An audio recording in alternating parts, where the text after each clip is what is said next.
নমস্কার বন্ধুরা, সকলকে স্বাগত জানাই আমাদের ইউটিউব চ্যানেলে। থাম্বনেল দেখে তো বুঝে গেছেন কী নিয়ে আলোচনা করতে চলেছি। আপনারা জানেন পশ্চিমবঙ্গের বিধানসভার ভোট আর মাত্র হাতে গোনা কয়েকটা দিন বাকি। সেই জায়গায় দাঁড়িয়ে আজকে আমাদের আলোচনার বিষয় হচ্ছে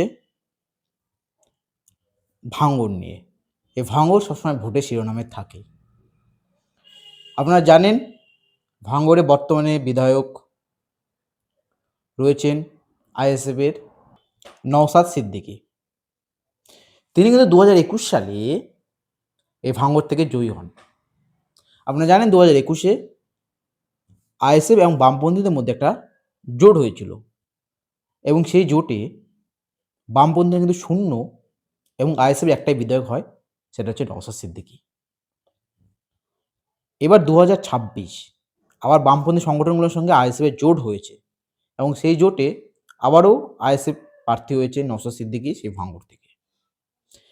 এবং আপনারা জানেন এই আইএসএফের বিরুদ্ধে কিন্তু তৃণমূল কংগ্রেসের প্রার্থী হয়েছেন শওকাত মোল্লা, একজন তৃণমূল কংগ্রেসের সামনের সারির নেতা এবং রাজনীতিতে অনেকটাই প্রভাব রয়েছে তেনার। আমরা জানি ক্যানিং পূর্ব থেকে এই শওকাত মোল্লা দাঁড়াতেন, কিন্তু ২০২৬ এই ভাঙড়কে তৃণমূল কংগ্রেসের হাতে তুলে দেওয়ার জন্য এবং বা ভাঙড়টাকে জেতার জন্য কিন্তু উঠে পড়ে লেগেছে তৃণমূল কংগ্রেস। সেই জন্য ভাঙড়ে কিন্তু দাঁড়িয়েছেন শওকাত মোল্লা এবং তিনি বলছেন যে ২০২৬-এ তিনি এই ভাঙড় থেকে জয়ী হবেন।